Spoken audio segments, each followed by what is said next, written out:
This is WZRD Chicago 88.3 FM.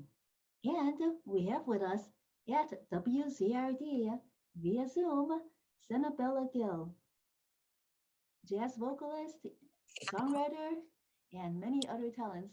How are you today, Senabella? So glad to I'm see you. wonderful. How are you? Very, very well. Thank you. Well, first of all, uh, we did some research and saw that you have a lot of siblings. And are you the only child among your siblings to sing and be active in jazz and the arts? Well, actually, yes, I am the only sibling to be active in jazz. Yes. Mm. Yes. Although I come from a very large family and many of us sang and enjoyed each other's company at home and had some wild or vivid expression about possibly being in music, I was the only one who went out and actively sought out this sort of career or life in music and performing arts. And did your grandmother have some influence on that? Oh yeah, she had a lot of influence on it. She used to always say, "Don't forget now, you're Senabella," and I'm Senabella, and I would go, "Oh yeah, Grandma, I won't forget that." When she said it, I wasn't very clear about her history in the industries, but I was very much influenced by the way she dressed and her love for the arts and things of that nature coming up with her when I was very young. When you started writing your songs too, your own songs, but how about your grandmother? Did she also write for some artists, and did she talk with you about what she did? Well, my grandmother didn't talk about what she did with me. By the time I was of age where I could communicate with her and ask her those questions, she wasn't doing very well. But what helped aided me in knowing what my grandmother had actually done was that Google came about. And as I began to utilize the computer and on a laptop, and I put my name in one day, her name came up. And all of her work and all of the people she worked with was right in front of my eyes. It was the biggest surprise I'd ever had. And I was just shocked, and I continued to read and saw she had been on so many different labels, writing songs with everyone from Red Holt, Joe Henderson. I mean, just so many people. And I was in shock. And I'm like, why didn't I know this? Well, obviously I didn't know because at the time when I was younger, I didn't know to ask, and she was very humble about her life. But she was a very elegant woman, and she wrote, and she was a poetess. And so I began to read so many things about her in the old archives of newspapers about how she was a poetess and a writer and working on Records Row and the people she worked with. And of course, her copyrights are there for you to see as well. And then how did you become an artist? How did you start writing poetry? When did you start singing? Actually, when I was 6 years old, I was attending Holy Angels Catholic School, and my mother enrolled me in the arts program.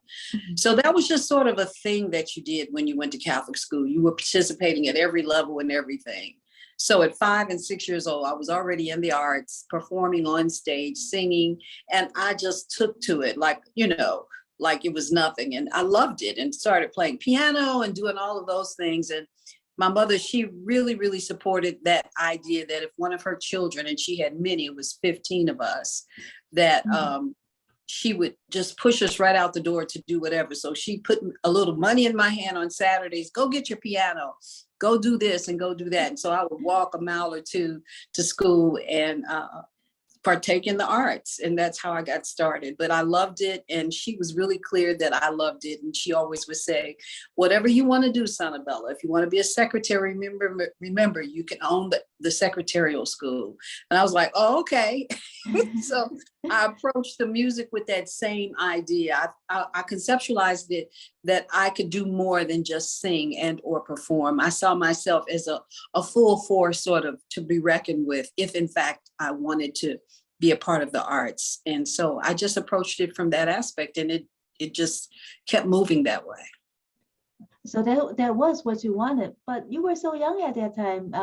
You didn't have stage fright, and you felt that was what you wanted. to perform Well, remember, and sing? you're young and someone has you doing it. It's really more about fun. At least for me, it was Mhm. getting dressed up. And it was something that helped me stand out against all my many siblings. Mhm. I mean, there was so much going on. And this is like that one thing that I could go do that was just for me. Mhm. So it helped me in that way. And I loved it because of that. So no, I was not nervous. I was excited. Mhm. So, what about your grandma? Since she had your grandmother, since she was such an old hand at this, then when you were performing as a young child, did she come to your concerts, performances, and did she give you any advice? Well, she did from time to time. She was always moving around, but my mother was also in the arts. I can't leave her out. Oh. My mother used to pack us up and walk us down to the Northeastern Illinois University Carruthers Center at the time. I think they called it Abraham Lincoln Center when I was small. And we would go and my mother would perform and do, work on stage. She worked at the Afro Arts Theater with Val Gray Ward and Phil Coran. So I had an opportunity to see a lot of that type of artistic work in our home in a way. And at home, she played every variety of music that ever could be played. So we were exposed to opera and blues and jazz and country. So it was just always a wide variety of music and classics in our home. So my grandmother, she was the temperament for it all. My mother grew up behind the stages working with, waiting for my mother as she got out of school. She'd come to the theaters and or to the clubs and she'd hide behind in the back while they were on stage. And my grandmother, who was really not great at performing because she had tremendous stage fright, she took up writing because it became the way that she could make money and still become a part of the arts. So she worked for Universal, just name any place on Records Row. She worked, and at that time, if you see her copyrights, she's in collaboration writing with other artists. Mm-hmm. So they did a lot of co-producing, co-writing together at that time. And that's how she made her living, amongst other things. But it was always in the arts. Yeah. Well, I'm glad that you mentioned that you have a connection with our university because we are located at Northeastern Illinois University. We're at the main campus, but I did visit the Carruthers Center, and it's so beautiful there. It was designed by Wilbur Wright. Yes. Now, I'll just say this, that when I first started my production of Bronzeville Diva, I was invited to NEIU by Godfrey, who at the time was curating the Great Black Music Project. And he said, I heard about your grandmother and I heard about you. I want you to come over here. And so I started working with him and producing Bronzeville Diva right out of NEIU, Carruthers Center, and opening the doors and making it possible for others to be a part of the Great Black Music Project at that time as well. Mm-hmm. I think what it did was it helped me to understand community and having a voice in a different way other than just being a performer. Mm-hmm. Tell us a little bit more about the Great Black Music Project. I think I did see a little bit of the write-up about that, but there's not that much information about it. That's really surprising. The Great Black Music Project was such a beacon at that time. It was fresh, it was new, and a lot of artists, even Baabe, Irving, Marlene Rosenberg, Ernie Adams, myself, I can go down a list of people. We all went over and began to perform there. And then as I Bronzeville Diva, I invited Joan Colosso and Julia Huff and Maggie Brown and all of these people. We all came over and did something performed at the Great Black Music Project. Mm-hmm. It was really a refreshing aspect for us because there was nothing like it at the time.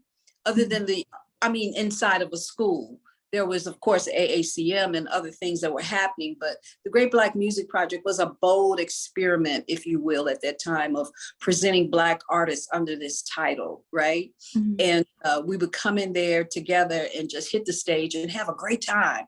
And people from the community could come in for free. And that was another aspect that was not really happening. So they would give us the money to go ahead and do what we needed to do. And we loved it, yeah. Wow. And so I had to do that quite a few times. Do you know if there are any recordings of the performances? I have quite a few performances that are recorded for GBMP, as well as I did the archival history when I was asked to do the archival biographies for artists from the 1800s to 1930. Now, I don't have that, but that was put on the site before Godfrey Mason died. So you might want to inquire, because they may have the archive somewhere still. I just haven't been able to access them, but I spent many a Saturday recording those voiceovers. Oh yes, I did see that you do voiceovers. So that was one of the voiceovers of many that you did. Yes. And what about the recordings of, if you can, please send us some of those recordings that you have of the Great Black Music Project. Maybe we could play them on the air on Wizard. That would be fantastic. Yeah, I have, well, when you say recordings, I have a lot of video recordings, and they are music. There is music in them. I've been saying I'm gonna, because it's a big reel of them, but I'll pull out several of them, and you'll get to see me, my performances on stage with everybody from Baabe and Junius Paul and Corey Wilkes and Ernie Adams. And I mean, we could go through the list, as I said. It's just so many. Keith. It was so many wonderful people who were a part of that. Yeah. But I'll make sure I get it together and send it over to you. It'd be my pleasure. Okay, thank you. And when was the last year of the Great Black Music Project? Well, it's still going on now. Joan Colasso. Good. Yes, Joan Colasso and Iris and Iris Dunmore both produced the Great Black Music Project over at NEIU Carruthers Center, and they have a very lively and robust crowd that comes in and supports them. They're doing a great job in keeping it up. Yes. Okay, we need more information on that, because maybe I missed some of the announcements, but I didn't really see that. So we need to spread more word about that. So yeah, send me information, send us information later, and then we'll do some PSAs about this, because this is very important. Yes, well, one thing's for certain, if we, when we finish and we have the ability to send this out on social media, they'll hear it and see it. Our network will hear it and see it. And so I'm sure they'll get in touch with you, but I'll make sure you do. Okay, so right now, a lot of this work is just being recorded and like archived, right? Is that what it is? Oh. Well, I don't know that if systematically that they're doing the same thing exactly as Godfrey Mason did at that time, but I would say that once they reach you, they can share with you how they're actually archiving their work so that it can be known, throughout for a historical perspective. Right. That's very important, especially now. Always, but this is Black History Month, and then of course this is a very important part of Black history as well. Yes. Oh my goodness. Yes. Not only that, but during the holidays, you could turn on cable television, and all the performances would pop up everywhere on cable television. Anything that you did at GBMP or Jazz in the Alley, all the artists, D. Alexander, all of us, we were all of these different networks that for cable, and going through all of these different hubs and organizations that were promoting and building our music. Yeah. How important is it to address societal issues in your songs? I think it's just a natural causality. I really do. I think that, for me, I challenge myself. I was writing a lot of love songs. And one day I'm like, why am I only writing love songs? There must be something more to write about. And it was at a young time when writing was easy, because, music was all about, I love you this, I love you that. And I had listened to it, I love you. And I got to a place where, I just sat down one day and I said, I just want to write something different. I want to do something different. So actually what happened is my brother called me, Tiamo Raouf, he called me from New York and he said, Senabella, I want you to write a song for this event that I have coming up. And he said, and I need you to get on it right away. And I'm like, okay, what kind of event? He says it's for AIDS. And I'm like, are you kidding me? I don't know anything about AIDS. And so he said, well, that's what I want you to do. So for a whole month at 5:30 every morning, he called me and woke me up to ask me about this. And every morning he would say, nope, that's not it. Not that's not it. Nope, that one doesn't work. That doesn't work. So determined, I stayed up one night after researching about AIDS and trying to understand the climate of it and why it was so important to write a song about it. And I came up with Celebrate Life. And I remember going to bed that night and all I could hear in my head was the refrain of stand up and celebrate life. Stand up and circle the mountain and celebrate life. You know, and the refrain was wonderful, but I thought that the bridge was even more poignant. You know, it said, freely open up your heart, give, be generous, impart, change for all the world to see, willingly live in peace.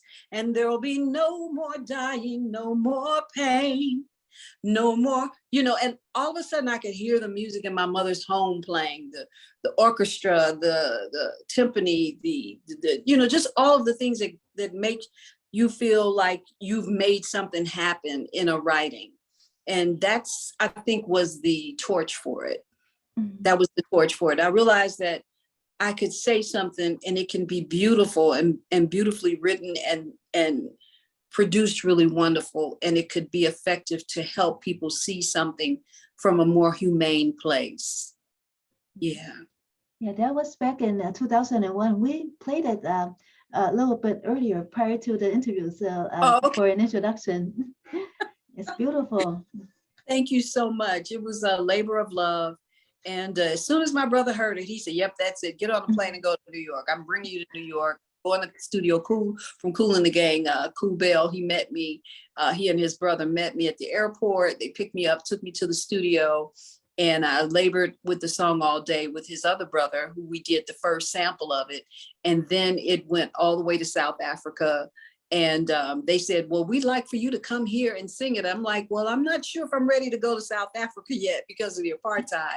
Again, young and not clear about the real on the ground circumstances that were taking place. And at that time, Chicago had begun to change a bit. So we were feeling more free and more expressive, you know, and more evolved as people.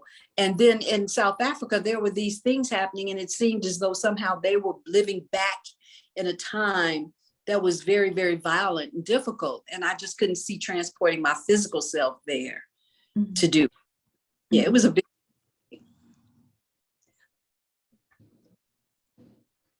So was when you started performing, and well, this is like when your transition to writing songs that are based on societal issues. However, when could you tell us a little bit about when you started performing? Was it on account of your mother's contacts, or how did you get your foot into the music business? I know you studied. We know that you studied hard and you know, had a lot of practice since you were young at you know, with the arts. But what was your first big break? That's a good question. I always tell people the first big break really into jazz, which I had been doing music because I work with the Al Flute Big Band. And I had gone to a club at the Greenville, Mississippi Club, and they said that they were losing their girl and could someone sing. And my girlfriend threw me out in front of the stage. She said she could sing. And I knew one song, Misty, and I sang it. And this big, huge orchestra played behind me. And I remember looking back and going, what in the crap is going on? And made it through the song. They broke everything down to an ensemble. and I sang it, and they said, girl, we're going to have you stay here and you're going to sing with us from now on. You're part of our group. Wow. And paid like $23 every time I sang. And literally, I made nothing because I was so busy buying dresses and getting my hair done and stuff. And I didn't really understand the earning potential that I really needed to have in order to continue in the business. And it was just fun for me. I was always working. So it was fun. And then one day when I was out looking for another job, I walked off of the street into a club where Dee Alexander, Ken Chaney, and others were playing, and Vince Willis. And they were all in there playing. I didn't know them yet. And Dee had just finished singing, and they said, well, if anybody liked to come up and sing, and I had like $2 and I was buying a Pepsi. I was sitting at the bar, and I got up and said, hey, I'd like to sing. And I got up and sang a song that someone had sent me an album and told me that I reminded them of Dakota State and the Late Late Show. And I'm like, I don't know what that is, but okay. But I had heard one song on it called Ain't No Use. And I loved it. And so I got up and sang it. And the owner of the club came over to me. He said, girl, you can sing. Would you like to sing here on Tuesdays? And I'm like, sure, I'm out looking for a job anyway. And so if you want to say if there was a break, that was the break. That would be when I had to actually do the work, when I actually had to get in there. And so I went back to school at the Conservatory of Music to do vocal lessons and started trying to understand in practicality what I needed to become in order to really get this thing down, to be out here performing. But I really had the strength and the armor of all these wonderful new people. I had become a part of their lives and they're a part of mine.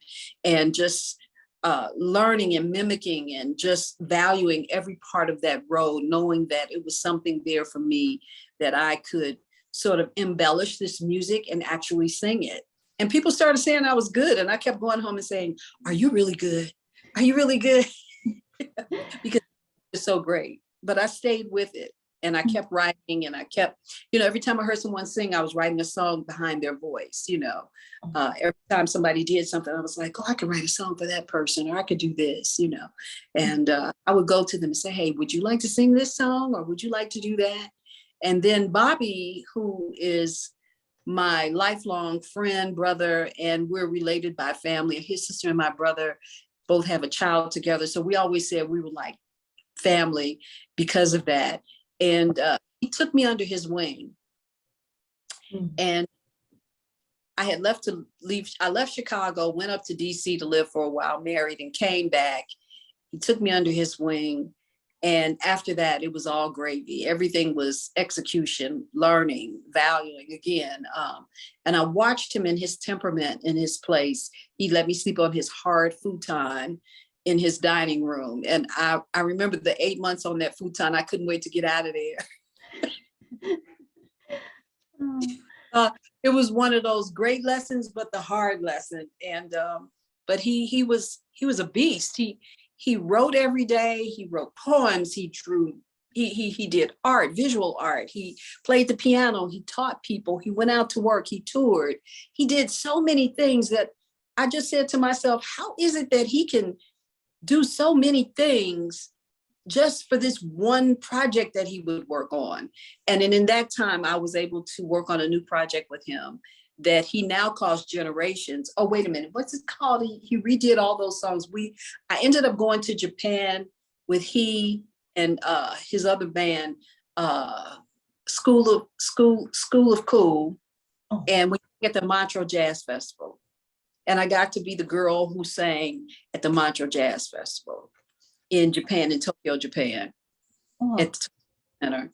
So that, again, just always being in the right place at the right time, knowing the right people, having them believe in me, pushing me forward, inspiring me, helping me to see this universe that existed because of music and how I could draw parallels to it to create all kinds of things, all kind of dynamic situations. And it could be for anyone, for kids, for teenagers, for adults, any nationality, anything, so it just became a really wonderful instrument of change for me. When you went to those other jazz festivals in different countries, did you absorb some of their culture and then apply it to your art? Oh yeah, let me just say this. When you say some of their culture, first of all, in Japan, when we went to Tokyo, I was so inspired by the ethic of work that was, I said I had never seen a stage break down and come back up so quickly. And I said, boy, there are so many things we can learn here. But I also had an opportunity to do some background vocals for Yukinobe. And she performed at another theater there. I can't think of it right off my head. And I sang background vocals and I studied for it before I got there. And what I didn't know, which I had to learn quite quickly, was that in doing the background vocals, I had to sing softly. Mm-hmm. And that I couldn't be the soulful background vocalist. Mm-hmm. So I was on stage singing and everybody was clapping. And then the manager came up to me and he said, quiet. So I was fascinated by the culture because of how women interpreted music in their voice. Mm-hmm. But I was inspired by the strength that the women had, I think, and that was something that I thought was extremely powerful. To be so supportive and to be so feminized, but yet to be so big in spirit and capability. Yeah, I walked away a lot on that trip. But in any place that I've been to, in any country that I've been blessed to be in, I have seen so much magnificence as it relates to the empowerment of women and how they help to build societies and are really the foundational thrust of society and where it goes. Because I see how your work in the art of protest. There is that mechanics that you were talking about in your experience in Japan, in the way that you presented such songs, such tracks as "Strange Fruit," "That Bitter Crop." It's there, the strength, and then like the inner strength, and then that flow. It's very, very amazing. Thank you. That was a project that came to me via phone call from Kai Elzabar, who was the executive director at ETA, Creative Arts Theater on the South Side. Mm-hmm. She said, Senabella, we're going to do a project and we're going to feature James Baldwin and we'd like to have several artists to do songs around it. Would you like to be one? I said, James Baldwin. Well, I have to tell you that no matter what day or time it is, if you tell me someone's name, then I'm automatically afraid, scared, challenged, and I'm shaking in the knees. And she said, James Baldwin. And I'm like, oh my goodness, James Baldwin's works and any association to it. So I said, well, I'd love to. Let me get back with you. So I immediately called Baabe and said, Baabe, would you get on this with me? And as usual, he gave me his blessing and he joined me and we came up with Strange Fruit. And I told him I had envisioned it in 3 different ways. And if we could totally do a rewrite on it, so to speak, to add to it, to give it more substantive today value, like what is our vision of it today? How do we interpret these lyrics and this music today?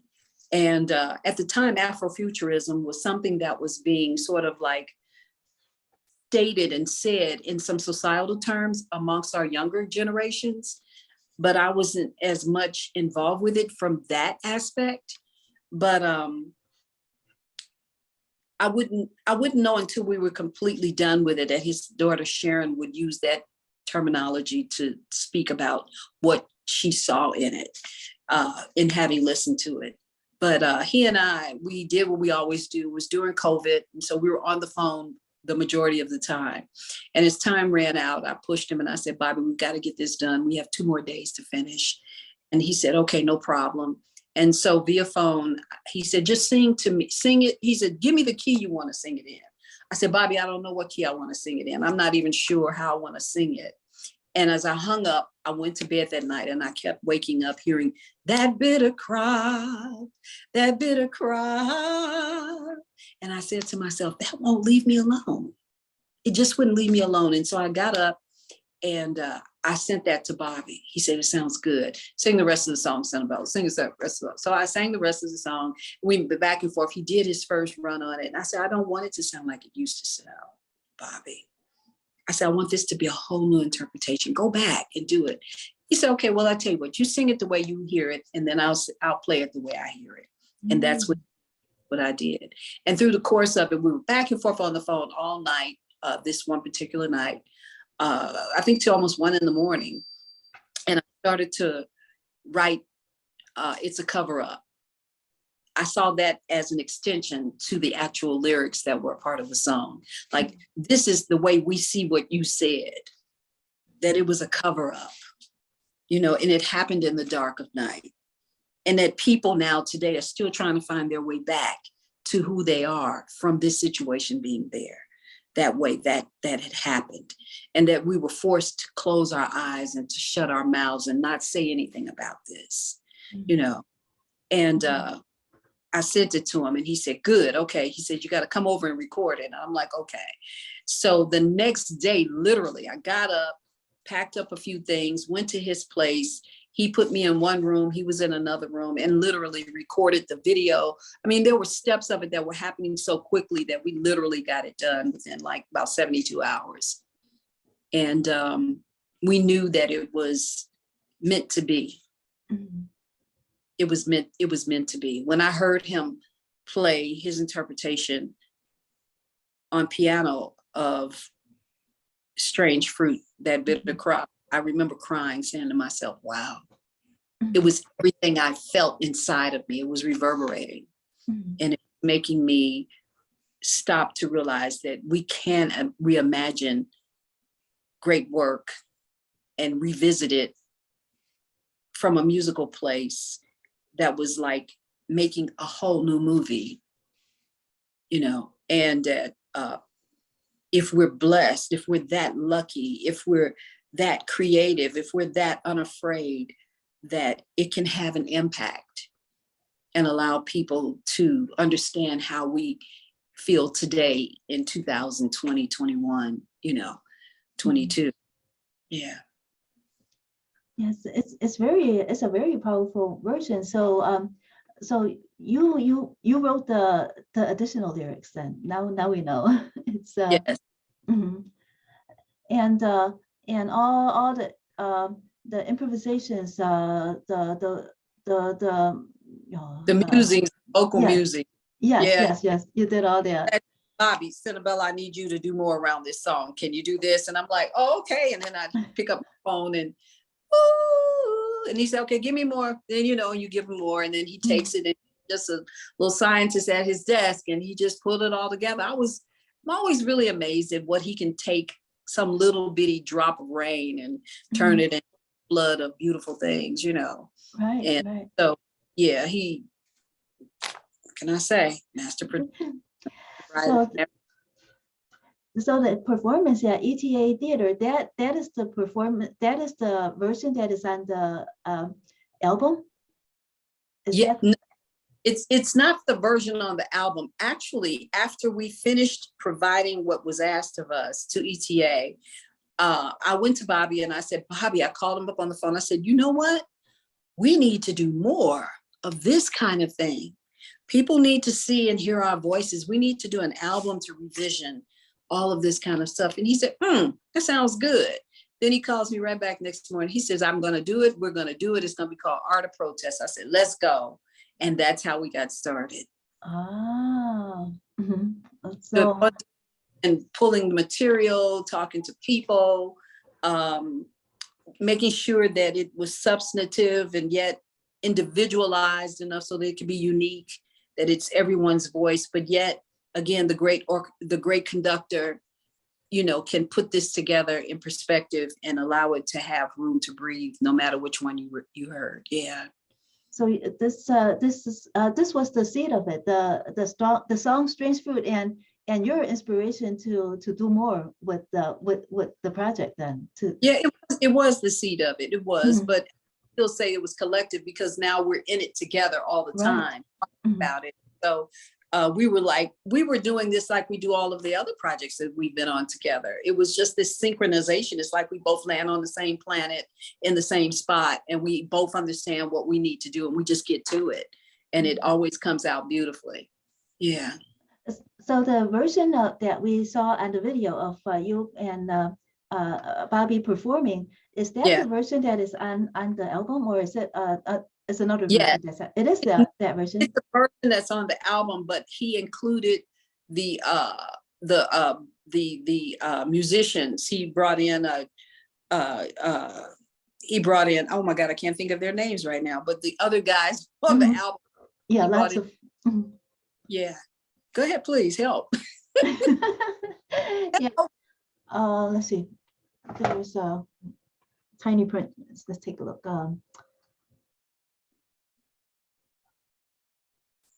James Perkins Jr. Yes, James Mhm. Perkins. Yes. Yeah, that's it. That's It's James Perkins. Oh my goodness, how can I not think of their name? Josh Ramos. And on drums, he had, I think he had, I don't think I know. He had, oh my God, what's his cousin's name? I don't know why I'm going through this, but he had Rick Heath, Charles. oh, Yes. Yep. So I when you guess a hear little bit more there. Mhm. of Strange Fruit for ETA, it's not with the accompaniment of the rhythm section behind it, Mhm. Mhm. but it comes in with that. It was just a beautiful new addition to what was already being expressed earlier. Yeah. Yes, it was very powerful. We've listened to it a lot of times and used it in in a lot of other work as well. And So yeah, go ahead. that the video was shot outside of ETA on a building that was next to ETA at the time, that was just had a tarp that had fallen down, was falling apart, and it was growing weeds and stuff around it. I told Baabe about it, and he says, well, let me go over there and take a look. And he went and videotaped it. Mhm. When he videoed it, he brought it back and put it in green screen and took us and put us in like that. And I started having more visions about how it's said. And I said, I want to represent the beauty of who we are while we talk about the pain of what we've endured. And that's why you see me dressed in this colorful frock over, I wanted to interpret it so people could see our beauty as well as hear our pain, which I thought that Billie Holiday did an excellent job in always doing that. So it's sort of a borrowed kind of spiritual connection with Billie Holiday on that. Mhm. What did the big glasses represent? The big glasses that you and Baabe wore. Yeah, I was running around trying to figure out in my brain what I would do to, again, artistically interpret this scene. And I jumped out of my house and ran over to Hyde Park. And there's this store there, and it had all these eyeglasses in it. And I went and looked at every pair of eyeglasses and found these big, huge white eyeglasses. They made me think of Miles Davis and Bobby Irving. But more importantly, what I thought they did was they said, these big old eyes, but they're shut. You can't see anything. So it says eyes wide shut, in the piece that I wrote. Mhm. You can't, you can't see anything. You're told not to see anything, Mhm. and it uses ooh, that's, and you're told not to say anything, but you can hum, you can sing. So all of that is a part of that expression. Yeah, so many parts to go into the whole of a very beautiful work. As to Thank the, yeah, you're welcome. As to the album, how long did it take? Because all of the works are so powerful, and it's an extremely stunning album. How long did it take for you to do the whole album? Well, it's funny because I'm saying it's funny because I don't think that it took long to get other artists to provide their work for the album, nor did it take long for, even when I submitted my other song on the album, Dream a Dream, it had been something I'd written long before for Dr. Sidar Weber. And Dr. C. Sidar Weber, an educator, a spiritual, he was a pastor, and he was a dynamic poet and writer himself. And he has murals. He has 69 murals in the city of Chicago. There's a book written on him and his murals. And he had 2 murals flanking that faced each other, east and west, on 40th and 39th and King Drive. And he was one of my mentors and one of my dear friends. And I sat on the board with he and Malachi Thompson for the Southern Community Arts Initiative. And he asked if I would write a song for both of those murals. So one was called Earth Is Not Our Home, and the other was called, it was about I Have a Dream. So I wrote Dream a Dream as an interpretation of what I saw from his mural. Mm-hmm. And it was written, I want to say 2013, 14, 15 maybe. And he was out there refacing the mural, and they were going to have a whole new, they were going to, cut the ribbon and show the new mural. And so I sang outside. I sang that a cappella outside, Dream a Dream. I wrote it the night before I went out there, and I sang it, and he loved it. So I had not utilized it again. And I told Baabe I thought that it would be an excellent song to include in the project. I actually had 2 or 3. I had another song that I had written that didn't get recorded by, what is his name? Simon and Garfunkel. His son and I, James Garfunkel, had come to Chicago, and I had worked with him on some writings for an album for him. And in coming here, his father liked the work. And I told his father, I love the work too.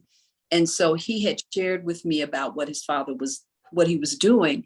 And I sat down and I wrote a song called Can't You See, which was my way of expressing how people don't see the dynamics of who they really are, again, in an expression about what was going on in Ireland, right? And so he didn't record the song, but he loved it.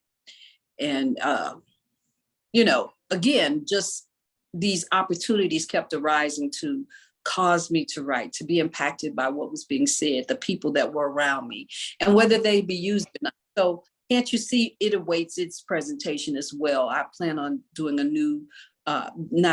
doing an actual recording of it, very soon this year.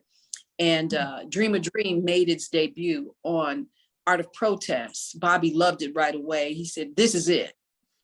I said, "Are you sure it's not Can't You See?" He says, "No, it's Dream a Dream." Mm-hmm. I said, "Well, maybe Can't You See next time." I'm like, "Okay, I'll take that." Wow. Even if you work with Baabe, he's the boss.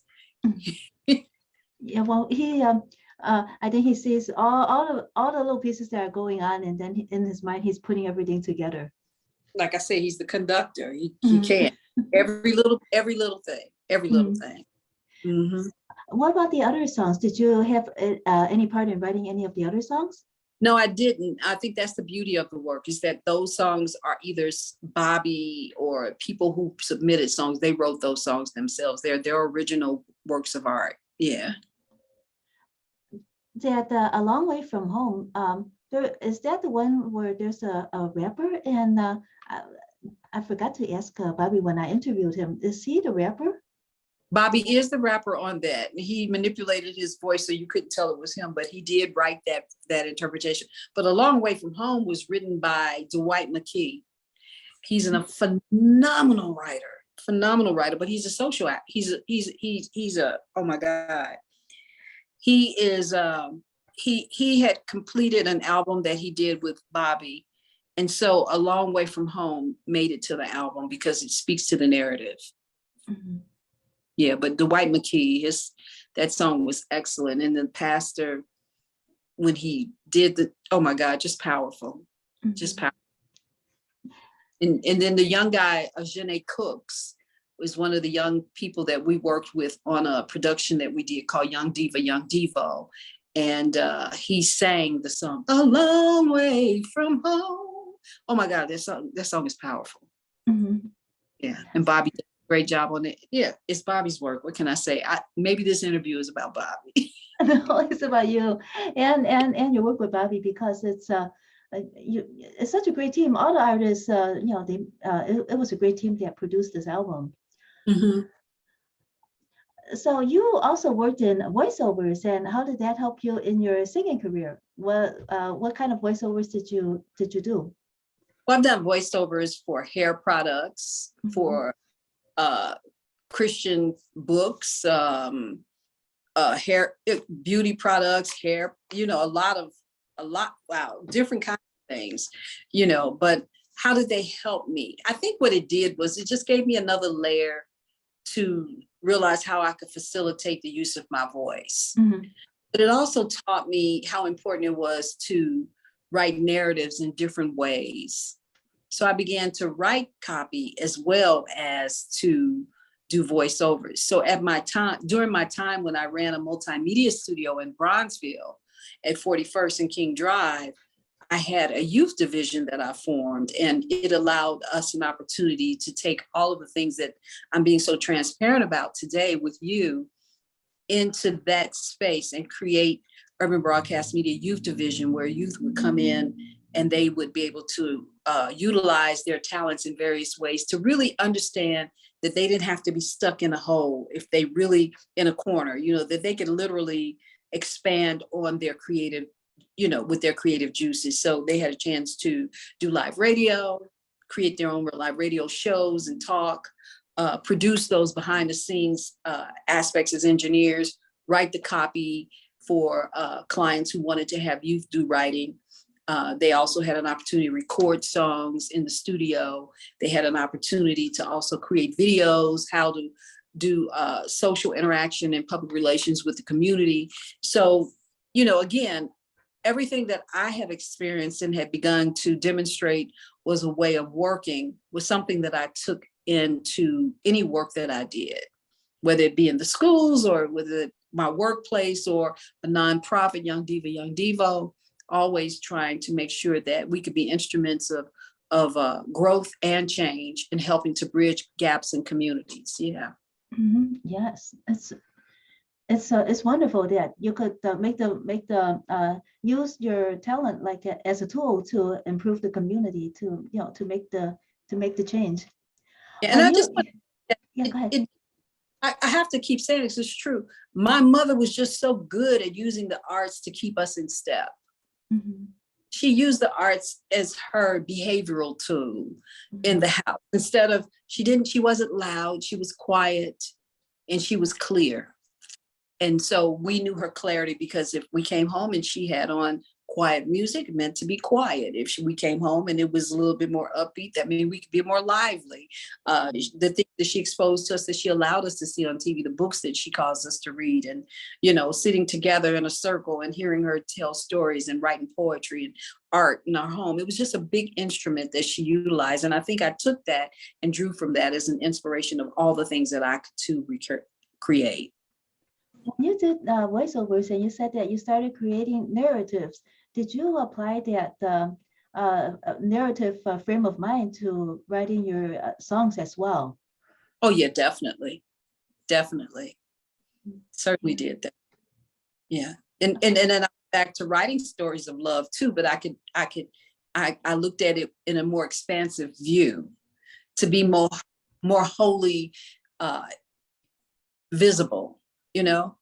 And Mhm. so those expressions of love, I used to say I couldn't listen to Phyllis Hyman one more time because if she said she couldn't stand living alone one more time, and it drove me crazy. I'm like, I don't want to hear any more Phyllis Hyman.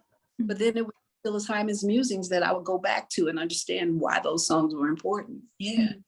In other words, you're saying that you were drawing more on with the narrative, you're trying to bring out the visual aspect of the audio aspects.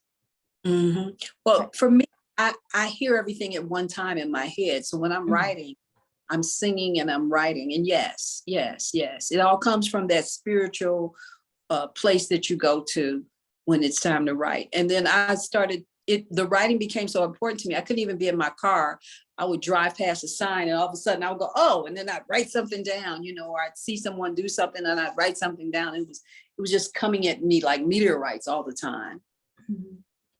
That's a gift. When can you well, when you were working with the youth in that in the program with the Diva Divo, Was that part of your CPS Chicago Public Schools program? Music in school, after school? How were the two related, if at all? Not related at all. Actually, music in school after school came about through a call that I received to come to the West Side to 21st Century um, Family Focus. And I was invited to come and sit down with this young man. And Cordell asked me if I would, he had read about what I had done with Nelson Mandela and the children in Africa on the song, and wanted to know if I would come and work with their youth to put together a project. And it would be for one occasion. And so in that one occasion, I had to work with students from 3 to 4 different schools. And I had to go to each school every day for 2 weeks to teach this one song in different classrooms, because I couldn't bring them all together until the day of the actual event. And with that, I used Celebrate Life to teach them that song. And then I had a sponsor put together, give us money so that we could put them all in white polo shirts and blue slacks. And then I brought them all together and I bought candles of all different colors with ribbons of all different colors so that we could represent this sort of universal appeal for Celebrate Life through their voices. And that's how I got started on the West Side. And that's when I was asked to come back and to, because it was such a huge success for the program, to work with them and to go into the public schools, the Chicago Public Schools, and work with the youth in creating arts in the programs and putting arts in the programs. And I said, okay, let me take a look at it. And I ended up doing it from 2003 to 2011. Wow. And it was one of those labors that was truly what I consider a labor of love. I completely forgot that I was supposed to perform or do anything else. Completely immersed in it to the extent that I even left Chicago South Side and went west to live so that I could be there. And they didn't even offer me more money. I started just working extra days because I became so caught up with all these youth in the schools. And I began to understand and help me to relate to the differences of who we were from one part of the city to the other. But that there was so much strength on the West Side. There's this a living of people who were really the ones rooted from the South to Chicago, who had all these children, all these mothers, all these fathers, all these generations of family members, and they were experiencing all these hardships. But this program somehow was able to penetrate that into something positive. Then when they realized that there was a program where their kids could come into the school at that time to do music, and to not just do music, but to actually co-write the music, co-write the plays, take part in the invention of costuming, get on stage, and to create the art that would go into the theater or the auditoriums, to stand at the mic, and to all of a sudden become these characters that they saw within themselves through these pieces. And it just became a beautiful, beautiful symphony of people and community and arts, and it just became a wonderful dynamic. When I left there, it was because I realized that I had not taken up anything else that was going to favor my own work. And the children were growing up and leaving grade school and going to high school. And I saw these new children coming in. I'm like, oh my God, I won't be able to live if I keep giving away all my time. And I stopped and pay attention. So I came back to the South Side and started working again with Bronzeville Diva, and it was doing well. But then the concept of what I had done was there. It was inside of me. It was very foundational. So when Young Diva and Young Divo came about in 2019, again, it came through the instrument of being on at work with Baabe in his stead for what he had done when he wrote the Timuel D. Black album. And I was sitting helping to man the video for that production at that event when they debuted it. And I saw him on stage, and I saw the image of him and all of the lyrics up on this video. And he was standing in front of it like a shadow, but it had become like this giant shadow. And I heard Dee and Maggie and his brother Mike singing this music, but then all of a sudden it transformed into children singing. And I said, wow, we could bridge the gap of Timuel D. Black's history by having the children sing about this from 100. This man is 100. And we can have young children who are 15 to 21 sing this music. And it would bridge the gap of history with them telling his story while he's still alive. So I couldn't wait till the show was over. And after it was over and Baabe was trying to get something to eat, I'm like, Baabe, I have something to tell you. And he said, okay. And he knew when I was that way that I was ready to talk about something creative. And he was eating and I said, what if we do this with kids? And he went, And that's how that was born. So we created YDYD, and it became an instrument of change for the children. And I went through venues everywhere looking for these kids, scouting and trying to find the right kids for this project. And Baabe, of course, had a few that he knew.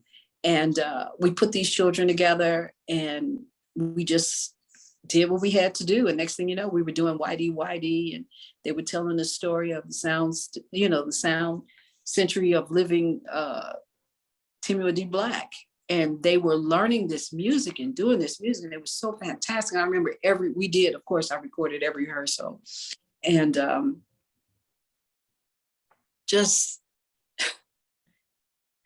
it's hard to even, as I look back at 2019, October, and the actual production and performance, it seemed like everything was falling apart around it because we were so immersed in the work that I just had just enough money to get the show going.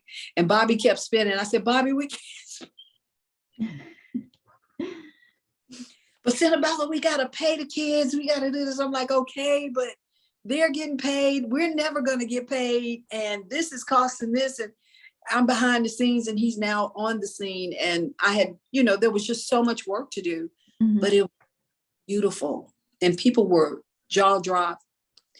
I'll send you that as well. Yes, please. They were amazing, and people couldn't stop standing up, applauding them. And Baabe's music, and Dr. Black was in the audience with his wife, Zenobia, and they took pictures. We also had a young artist who drew a picture for Timuel D. Black and presented it to him before the performance. So it's just again, the extension of extensions of things. You can imagine electric cord plugged into another electric cord. It was just a stream of consciousness that has gone on throughout the whole course of my time as a performing. Is there anybody else doing it now in your place? If any other teacher or creative person that is trying to do what you did? I think that we all are doing something that we did. I think there are quite a few examples of what I do out there being done now. Yes. And I think that I believe that from what I see, that they are doing a good job. Are they doing it exactly as I did it? No, because the communities that were invited into the programs that I did were directly in those communities, and to help to bring up and to give foundational kind of, wellness to the parents and grandparents, them to see, like there was one play that I wrote called Knowing Michael Jackson. And I did a compilation. I took a compilation of his songs and I had the children do a monologue with each song, one child do a monologue, and it would all sort of be the young interpretation of what they thought of this song or how that song affected their life. Oh. Mm-hmm. Yes. I'm sorry. And because we did that,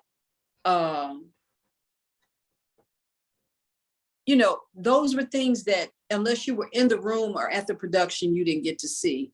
But because we were all trying to do something, I think everyone has their own interpretation of what they feel that their life is saying, has asked them to do with youth, with people, right? Yes. Um, what are the ages? What were the ages of the children when you worked with them? Grade Oh my, school? yeah, they were supposed to be fifth graders through eighth graders, but I let a few parents sneak in kids who were like first, second, and third graders. So it would be 6 years old to 13 or 14. Mm. Do you know if any of those kids are now in doing music, or and have you kept in touch with any of them? Are you mentoring them? Yeah, actually, I have had them on occasion reach out to me on Facebook and say how much that they'll never forget with what I've done and how much they love it. And yes, there are some who have actually ventured off into the arts. Yeah. Mhm. Did they have any participation in writing the songs? The Well, the kids? songs they wrote, I encouraged them to write songs because they were going through so many things. There were so many instances where when the children would come into class that they could not be on an assignment. So what I would do was use that time to interpret their creativity, a uniqueness that would allow them to uh, turn how they felt into a song. So I would encourage them to write their thoughts down. And so through vocal, they would receive vocal coaching from me. Mhm. And I had some students who were more superior than others, and I would have them do that while I would take those other students and I would teach them how to frame and write songs. So the kids would write those songs and they could perform those original pieces of art that they wrote in things that we did. But those were theirs and they didn't get used again. They were never, yeah, but those were their songs. Yeah, they wrote songs and they performed them and they did the art, visual art, and they put it up. We Wow. auctioned it off and they got the money. We did all kinds of things like that. Yeah. So did you do any vocal training for them then? Since you had the knowledge about Yeah. breathing, etc. Yes. Yes. That was a big part of it. A big part of it. It was instrumental in, it's something when you go and you give a child who's never had uh, a steak or something like that, when you feed them something they've never had, they are hungry for it. They have a big appetite for it. So I was able to realize how to take these students and turn their whole frame of mind around in that hour or two that I had them, right? And to help them to interpret not only their thoughts and feelings, but to see a bigger world, which was why knowing Michael Jackson was so big, because we were able to take that song and say, let's talk about man in the mirror. How would you interpret who you are to man in the mirror? And so one monologue was written as it was talking about a young lady who she said that, no, not, yeah, was it man in the mirror? She said she wanted to be the man in the mirror in her life, but she was going to do it in a certain kind of way. So she was able to interpret that in her own way of seeing things, right? And so that I was able to take that and write this monologue. That was really great because you're learning from them, they're learning from you. And so, yeah, just so much. I mean, it's just rich with so much soil to grow whatever you want when you're in when you have those opportunities. Yes. And you did say that some of those students are still in touch with you, maybe for getting some advice from you for like if they wanted to pursue the arts Yeah, and or singing. they will call me definitely. I have so many young people, a lot of young men will call or say to me, send me a text and thank me for just guiding them. But I still guide them in my own way, help to strengthen their character and to encourage their work, to help them to explore more ideas about how to do their work, look at something that they may have missed. It's important to always mentor those who are interested in continuing that mentoring, realizing that that's what I was afforded through the many people that mentored me.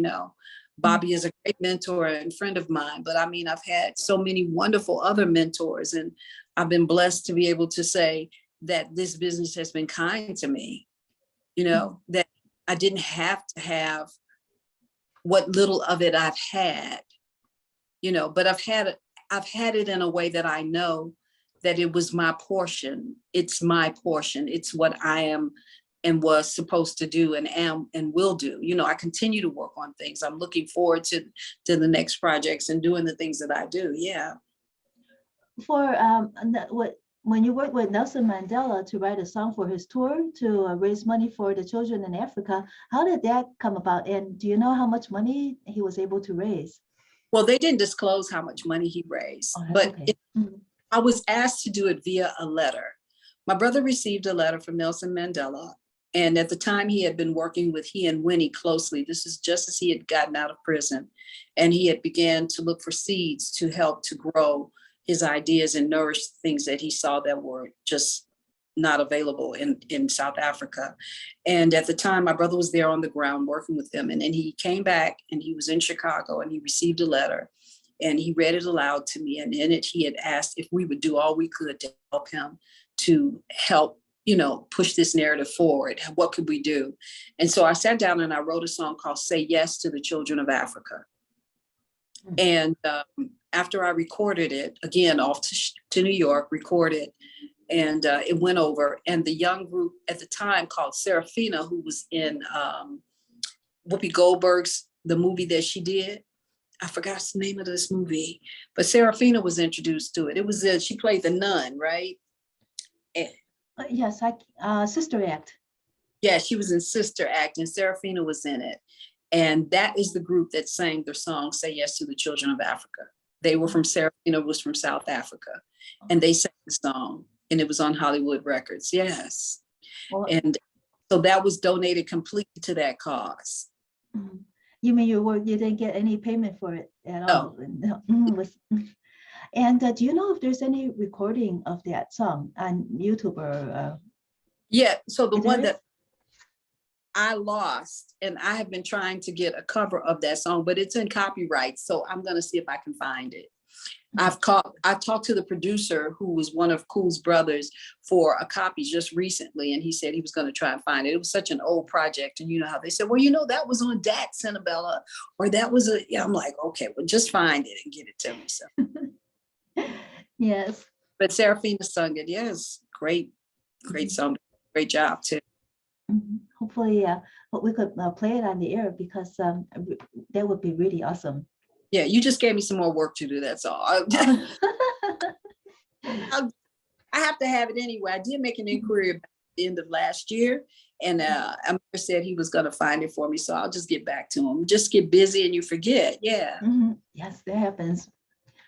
Okay, let's WZRD Chicago, being a nonprofit radio station, must be responsible to the community we serve. WZRD is mandated to file quarterly issues with the FCC on non-entertainment community-focused programming. And we like to assess the community for these quarterly issue topics with 3 questions. First, what is most important to you? Senabella Gill. What's most important to me? That's a good question. There was a time when I would just automatically say family. But as I've grown and I've seen more of life, I'll say community and the world, our progression forward. That's what's most important to me right now.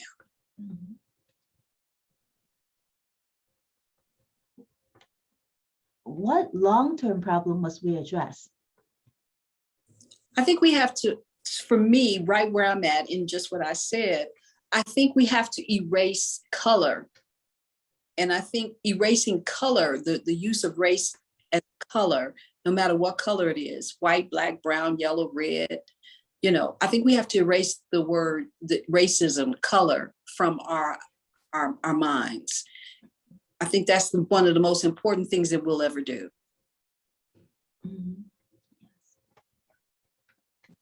And third, what problem must be resolved now? That's a good question. What do I think should be resolved now?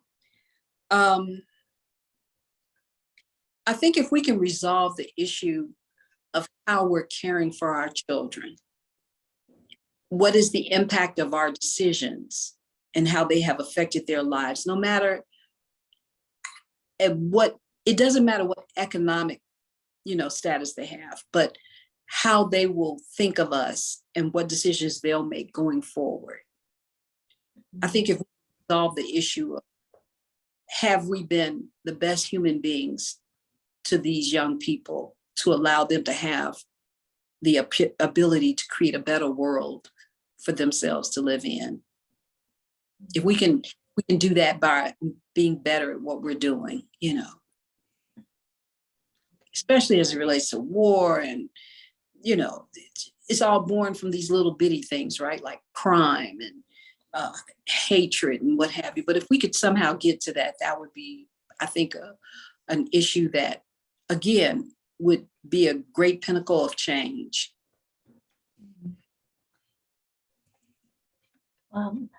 These are answers that we have not received from anyone else, especially the second one. Was what problem, long-term problem was we addressed, and what problem must be resolved now? Because how you answered is it interweaves with what you've been doing. You know, your writing, your songwriting, etc., and your work for the children. What about new projects now? Are there any new projects in the works for you? Actually, this Friday, one of the things that I went back and looked at over this period of time coming into the new year, having lost so many people from COVID, and so many people in the arts were constantly having to send up prayers and to visit families who are grieving from loss. And so I said, so many people in our community are dying, and we need to recognize those while they're living. They always say, give them their flowers while they live. Mm-hmm. So I created Chicago Living Legacies, a recognition of artists from every varied artwork of life who would be recognized for the work that they've done to help to maintain the foundation and to give vision to the future through their work. Mm. And how are you framing the event? What's happening? Well, this Friday at the Illinois Institute of Technology in the MTC Ballroom from 7 to 9 p.m. at 302 South State, there will be a recognition of artists who actually are part of that temperament in which I just spoke of. Mm-hmm. Be hosted by Kyle Zabar and Sandra Bivens. And the artists in recognition will be artists who are, and we're not just talking about those who sing, but those who play behind. And then in the next one, there'll be those who will be doing visual arts and poetry, dance and whatever. Mm-hmm. But just recognizing Chicago artists while they're living. Mm-hmm. So somehow they're not here, we've done our work. So Nanette Frank, who is a powerhouse vocalist who has just been all over the world and has been recognized in Chicago as a true R&B vocalist who can do soul like no one else. May Cohen, who worked for the Queen of Soul, Aretha Franklin, and has been able to go all over the world and meet and know people like Celine Dion and you name it, all these people, just her work in it, you know, Mike Logan, a pianist who goes out and plays with a lot of big artists and comes to Chicago, and they play on the Chicago forefront, but they also help to inspire and show people, like we do in our work, if we share it properly, that you too can live in the arts and you can enjoy a good living and a healthy life. And that, no, you may not be as big as Jay-Z and Beyonce, but you'll make enough to live and to be encouraged that your gift is meaning something to this world. Mm-hmm. And to the place that you live in, right here in Chicago. Mm-hmm. And then, of course, they're also affecting the place that they live in and inspiring the others by serving as a living example. Exactly. How could listeners learn more about you and then learn more about this event? Well, everything is social media. So Facebook, Instagram, I'm constantly posting and putting things up. I don't have a website because I stopped believing in website because everybody's doing platforms. So you can go to Bronzeville Diva on Facebook or Senabella Gill on Facebook and follow and like the pages and see all of the activity of what's going on. I'm doing postings. And so you can just Google it, you know, Chicago Living Legacies. And then you'll see the poster and all the information that you need. Real simple. I just keep it simple. I try not to make it complicated. Well, Senabella Gill, Gill, thank you so much for joining us on WZRD Chicago 88.3 FM today. And much luck to you to continue all the great work that you're doing, the great art and the great service work that you're doing. Thank you all so much for having me on. It's been my pleasure here to share my journey with you. Thank you. Thank you.